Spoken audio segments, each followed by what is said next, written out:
साक्षात् परब्रह्म तस्मै श्री गुरुवे नमः। जय मंगलम जय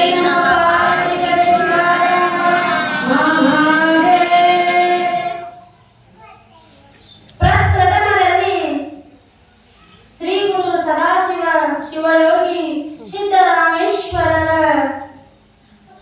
ಅಜ್ಜನವರ ಚರಣ ಕಮಲಗಳಲ್ಲಿಯೂ ಶಿರ ಸಾಷ್ಟಾಂಗ ನಮಸ್ಕಾರಗಳನ್ನು ಸಲ್ಲಿಸುತ್ತಾ ಶ್ರೋತ್ರಿಯ ಬ್ರಹ್ಮನಿಷ್ಠರು ಆದ ನಡೆದಾಡುವ ದೇವರಾದ ಬರುವ ಭಕ್ತರ ಕಾಮಧೇನುವಾದ ಶ್ರೀ ಸದ್ಗುರು ಶಿವಯೋಗಿ ಅಪ್ಪಾಜಿಯವರ ಚರಣ ಕಮಲಗಳಲ್ಲಿಯೂ ಶಿರ ಸಾಷ್ಟಾಂಗ ನಮಸ್ಕಾರಗಳನ್ನು ಸಲ್ಲಿಸುತ್ತಾ ಮಾತೃ ಹೃದಯವಾದ ಆದಿಶಕ್ತಿಯ ಅವತಾರತೆಯಾದ ಮಾತೋಶ್ರೀ ಮಹಾದೇವಿ ಅಮ್ಮನವರ ಚರಣ ಕಮಲಗಳಲ್ಲಿಯೂ ಶಿರ ಸಾಷ್ಟಾಂಗ ನಮಸ್ಕಾರಗಳನ್ನು ಸಲ್ಲಿಸುತ್ತಾ ಶಾಂತಿ ನಿಧಿಯಾದ ಶ್ರೀ ಗುರು ಸಂಗಮನಾಥ ಅಪ್ಪಾಜಿಯವರ ಚರಣ ಕಮಲಗಳಲ್ಲಿಯೂ ಶಿರ ಸಾಷ್ಟಾಂಗ ನಮಸ್ಕಾರಗಳನ್ನು ಸಲ್ಲಿಸುತ್ತಾ ಈ ಕ್ಷೇತ್ರದ ಅಧಿದೇವನಾದ ಮಾರುತೇಶ್ವರನಲ್ಲಿಯೂ ಶಿರ ಸಾಷ್ಟಾಂಗ ನಮಸ್ಕಾರಗಳನ್ನು ಸಲ್ಲಿಸುತ್ತಾ ಸರ್ವ ದೇವ ದೇವತೆಗಳ ಚರಣ ಕಮಲಗಳಲ್ಲಿಯೂ ಶಿರ ಸಾಷ್ಟಾಂಗ ನಮಸ್ಕಾರಗಳನ್ನು ಸಲ್ಲಿಸುತ್ತಾ ಈ ಬ್ರಹ್ಮ ವೇದಿಕೆಯಲ್ಲಿ ಆಸೀನರಾಗಿರುವ ಪಡದಯ ಮಹಾಸ್ವಾಮಿಗಳವರ ಚರಣ ಕಮಲಗಳಲ್ಲಿಯೂ ನಮಸ್ಕಾರಗಳನ್ನು ಸಲ್ಲಿಸುತ್ತಾ ವಿರೂಪಾಕ್ಷಯ ಮಹಾಸ್ವಾಮಿಗಳವರ ಚರಣ ಕಮಲಗಳಲ್ಲಿಯೂ ನನ್ನ ನಮಸ್ಕಾರಗಳನ್ನು ಸಲ್ಲಿಸುತ್ತಾ ಶ್ರೋತ್ರಿಯ ಬ್ರಹ್ಮನಿಷ್ಠರು ವಯೋವೃದ್ಧರು ವೇದ ಬೋಧಕರೂ ಆದ ನನ್ನ ಜ್ಞಾನ ಗುರುಗಳಾದ ಆನಂದ ಶಾಸ್ತ್ರಿ ಅಪ್ಪಾಜಿಯವರ ಚರಣ ಕಮಲಗಳಲ್ಲಿಯೂ ಶಿರ ಸಾಷ್ಟಾಂಗ ನಮಸ್ಕಾರಗಳನ್ನು ಸಲ್ಲಿಸುತ್ತಾ ಈ ಊರಿನ ಸರ್ವ ಗುರು ಹಿರಿಯರಿಗೂ ಸಂಚಾರಕರಿಗೂ ಭಜನಾ ಮಂಡಳಿಯವರಿಗೂ ಕಮಿಟಿಯವರಿಗೂ ಭವದಾದಿ ಪುರಾಣವನ್ನು ಕೇಳಿ ಪುನೀತರಾಗಲು ಆಗಮಿಸಿರುವ ಸರ್ವ ಶಿವ ಶರಣೀಯರೇ ನಿಮಗೂ ನನ್ನ ಅನಂತ ಅನಂತ ಪ್ರಣಾಮಗಳನ್ನು ಸಲ್ಲಿಸುತ್ತಾ ಶಿವನ ಸ್ವರೂಪರೇ ಇಂದಿನ ವಿಷಯದೊಳಗ ನಾವೆಲ್ಲರೂ ಪಾಲ್ಗೊಳ್ಳೋಣ. ನಿನ್ನೆಯ ದಿವಸ ಏನಾಗಿತ್ತು ಅಂದ್ರೆ ಸದಾಶಿವ ಅಪ್ಪಾಜಿಯವರ ಜನನ ಆಯಿತು. ನಿನ್ನೆ ಅವರ ಜನನ ಆಯಿತು. ಇವತ್ತು ಏನಾಗೈತಿ ಅಂದ್ರೆ ಅವರ ಬಾಲ ಲೀಲೆಗಳು ಚಲೋ ಅದುರಿ. ಹೆಂಗ ಅವರು ಲೀಲಾ ಮಾಡ್ತಾರ ಅಂದ್ರೆ ಅವತಾರಿಗಳು ಧರೆಗಿಳಿದು ಜನ್ಮ ಆಯಿತು ಅಂದ್ರೆ ಅವ್ರು ಏನಾಗೈತಿ ಅಂದ್ರೆ ಲೀಲೆಗಳು ಚಲೋ ಆಕಾವ. ಮತ್ತು ನಾವು ಏನು ಚಲೋ ಆಕಾವ ಮಕ್ಕಳ ಮನೆ ಮಕ್ಕಳು ಗಂಟೆ ಕದ್ದ ಅದನ್ನು ಕದ್ದ ಇದನ್ನು ಕದ್ದ ಇವು ನಮ್ಮಲಿಲ್ಲ. ಅವತಾರಿಗಳಂದ್ರೆ ಹೆಂಗಿರ್ತಾರ ಅಂದ್ರೆ ಅವರು ಹರಣೆ ನರನಾಗಿ ದರಗಿಡಿದು ಬಂದಿರ್ತಾನ. ಹೆಂಗ ಅಂದ್ರೆ ಅವ ಪರಮಾತ್ಮನ ಸ್ವರೂಪವೇ ದರಗಿಡಿದು ಬಂದಿರ್ತಾನ. ಅದಕ್ಕ ಹರಣೆ ನರನಾಗಿ ಬಂದಿಗ ಎಲ್ಲರೂ ಏನು ಕುರುಹು ಇದೆ ಕುರುಹು ಇದೆ. ಸರ್ವ ಶಕ್ತಿಯನ್ನು ನೀಡಿ ನಮ್ಮನ್ನು ಉನ್ನತ ಸ್ಥಾನಕ್ಕೆ ಏರಿಸುವ ಗುರು ಮತ್ತ ಸನ್ಮಾರ್ಗದ ದಾರಿಯನ್ನು ತೋರಿಸುವ ಗುರು, ಜ್ಞಾನಾಮೃತ ಪಾನ ಮಾಡಿ ಮುಕ್ತಿ ಧಾಮಕ್ಕೆ ಸೇರಿಸುವ ಗುರು ಶಿವಯೋಗಿ ಸಿದ್ಧ ಆನಂದ ಮೂರ್ತಿಯೇ, ನೀನು ಎಲ್ಲೆಡೆ ಇರುವಾಗ ಎಣ್ಣಲ್ಲಿ ಇರುವಾಗ ಅನ್ಯ ದೇವರ ಹಂಗೇಕೆ ಅನ್ಯ ದೇವರ ಹಂಗೇಕೆ ಹಂಗೈತೆ ನೋಡ್ರಿ. ಅದು ಗುರು ಅಂದ್ರೆ ಪರಮಾತ್ಮನ ಅವತಾರವೇ ಧರೆಗಿಳದ ಬರ್ತದ. ಅವ ಗುರುವಿ ಹೆಂಗ ನಾವು ಪೂರ್ಣ ಹಿಡಿಬೇಕು. ಅವನ ಕುರುಹು ಏನು ಅಂದ್ರೆ ಗುರು ತನ್ನ ಶಕ್ತಿಯನ್ನು ಭಕ್ತರಿಗೆ ಶಿಷ್ಯರಿಗೆ ನೀಡಿ ಉನ್ನತ ಸ್ಥಾನಕ್ಕೆ ಎತ್ತರದ ಸ್ಥಾನಕ್ಕೆ ನಿಲ್ಲಿಸ್ತಾನ.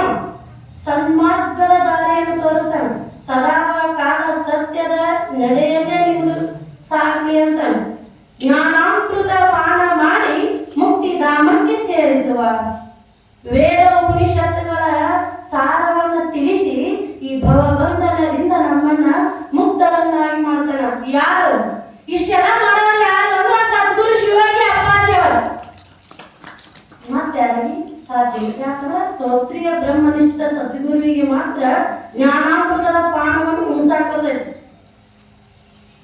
ಸದ್ಗುರು ಶಿವಯೋಗಿ ಸಿದ್ಧ ಆನಂದ ಮೂರ್ತಿಯೇ ನೀನು ಎಲ್ಲೆಡೆ ಇರುವಾಗ ಎನ್ನಲ್ಲಿ ಇರುವಾಗ ಅನ್ಯ ದೇವರ ಹಂಗೇಕೆ.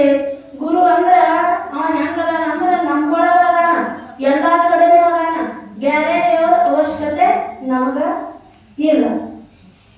ನಮಗ ರೊಕ್ಕ ಹೆಚ್ಚಾಗಿ ಬೇರೆ ದೇವ್ರಿಗೆ ಹೋಗ್ತೀವಿ. ನಿಜವಾದ ದೇವರನ್ನೇ ನೋಡ್ಬೇಕಾಗಿತ್ತಂದ್ರೆ, ನಿಜವಾದ ದೇವರ ಕೃಪೆಯನ್ನು ಪಡಿಬೇಕಾಗಿತ್ತಂದ್ರ ಸದ್ಗುರು ಶಿವಯ್ಯಪ್ಪನವ್ರು ಹೇಳಿರ್ತಾರೆ. ಅವರ ಆಶೀರ್ವಾದ ತಗೊಂಡಿವಿ ಅಂದ್ರ ಇದು ಪರಮಾತ್ಮನ ಆಶೀರ್ವಾದ ತಗೊಂಡ. ಹೆಂಗ ಅಂದ್ರ ಸದಾಶಿವಪ್ಪನವರ ಲೀಲೆಗಳು ಚಲೋ. ಜಂಬಗಿ ದೇಸಾಯಿ ಅವರ ಹೆಂಡತಿಯನ್ನ ಕರ್ಕೊಂಡ ಆ ಶಂಕರಯ್ಯ ಅಪ್ಪಾಜಿಯವರ ಅಂತ್ಯಕ್ಕೆ ಎದಕ್ಕೆ ಬರ್ತಾರ ಅಂದ್ರ ಮಕ್ಕಳ ಸಂತಾನ ಇರುವುದಿಲ್ಲ. ಮಕ್ಕಳ ಸಂತಾನ ಇದ್ದಾಗ ಸಂತಾನ ಪದವನ್ನು ಕೇಳಾಕ ಬರ್ತಾರ. ಬೇಡಿದವರಿಗೆ ಬೇಡಿದ್ದು ಕೊಡ್ತಾನ ಸದ್ಗುರುನಾಥ, ನಮಗೂ ಕೊಡ್ತಾನೇನೋ ಅಂತ ಆಶೆಯಿಂದ ಬರ್ತಾರ ಅವರು ಮಠಕ್ಕೆ. ಆದ್ರ ಅವರ ಕರ್ಮಗಳ ಮಕ್ಕಳ ಪದಾನ ಇದ್ದಿದ್ದಿಲ್ಲ. ಶಂಕರಯ್ಯನವರು ಪದ ಖಂಡಿತವಾಗಿ ಹೇಳ್ತಾರೆ. ಏನಂತ? ಈ ಜನ್ಮದೊಳಗೆ ನಿಮಗೆ ಮಕ್ಕಳ ಪದ ಇಲ್ಲ, ನಿಮಗೆ ಮಕ್ಕಳು ಆಗಂಗಿಲ್ಲ. ಡೈರೆಕ್ಟ್ ಹೇಳಕ್ಕೋದಾರ. ಗುರು ಅಂದ್ರೆ ನೇರವಾಗಿ ಮಾತಾಡ್ತಾನ. ನಾವು ಹೋಗು ಗುರುಗಳು ಬೇರೆ, ಆದ್ರೆ ಆಗುದೇ ಇಲ್ಲ ಅದು ಕೆಲಸ. 4 ಅಮಾಸಿಬ 8 ಅಮಾಸಿಬ ಎಲ್ಲ ಹಾಕೊಂತಾರೆ. ಅದು ಆದಾಗ ಖರೆ ಹೋಗಿ ನಾವು ಎಲ್ಲರೂ ಅವ್ರು ಏನೂ ಆಗಿಲ್ಲ. ಗುರುವಿನಂತೆ ಕೋರಿನವರು ಎಷ್ಟು ಪರಿವರ್ತನೆ ಆಗಲ್ಲ ನೋಡ್ರಿ. ಮನಸ್ಸು ಸದಾ ಸಮಾಧಾನಕ್ಕದಲ್ಲಿ.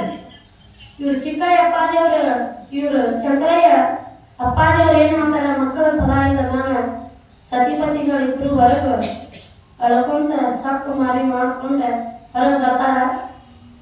ಇವರು ಯಾರಿಂದ ಸದಾಶಿವ ಅಪ್ಪಾಜಿ ಅವರು ಗೋಲಿ ಆಡ್ತಿರ್ತಾರೆ. ಚಿಕ್ಕ ವಯಸ್ಸು ಮತ್ತ ಅವ್ರು ನಮ್ಮಂಗ ಗೋಲಿನೂ ಆಡ್ತಾರೆ, ಸಂಸಾರನೂ ಮಾಡ್ತಾರೆ, ಎಲ್ಲ ನಮ್ಮಂಗ ಮಾಡ್ತಿರ್ತಾರೆ. ಕರೆ ನಮ್ಮಕ್ಕ ಬಿಟ್ಟು ಬೇರೆನೇ ಇರ್ತಾರ.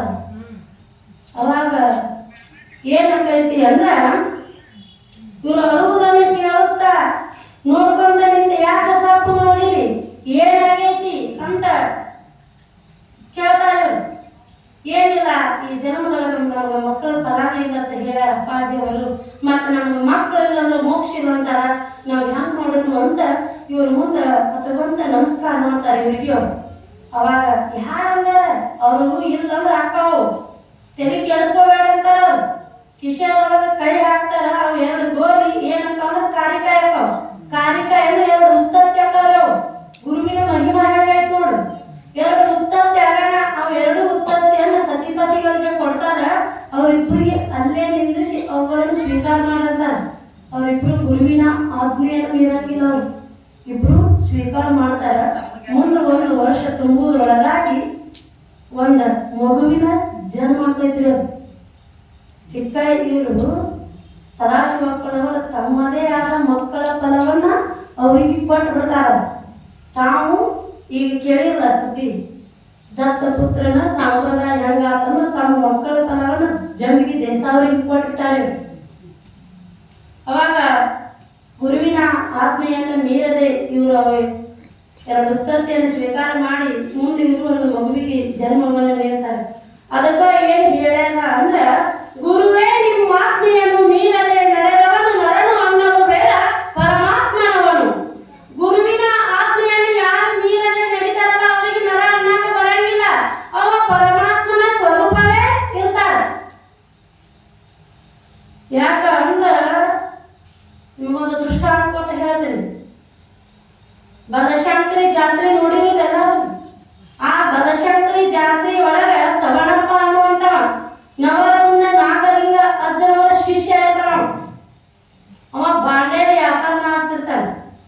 ಬಾಂಡೆದ ವ್ಯಾಪಾರ ಮಾಡ್ಬೇಕಾದ್ರ 8-10 ದಿನ ಕಳೆದ್ರು ಒಂದು ಬಾಂಡೆ ಸಾಮಾನು ಅವನ ಅಂಗಡಿಯಾಗಿದ್ದ ವ್ಯವಹಾರ ಆಗಿರೋದಿಲ್ಲ. ಅಂತ ದೊಡ್ಡ ಜಾತ್ರೆಯೊಳಗೆ ಇವನ್ ಬಾಂಡೆದ ಅಂಗಡಿ ಏನೇನು ವ್ಯಾಪಾರ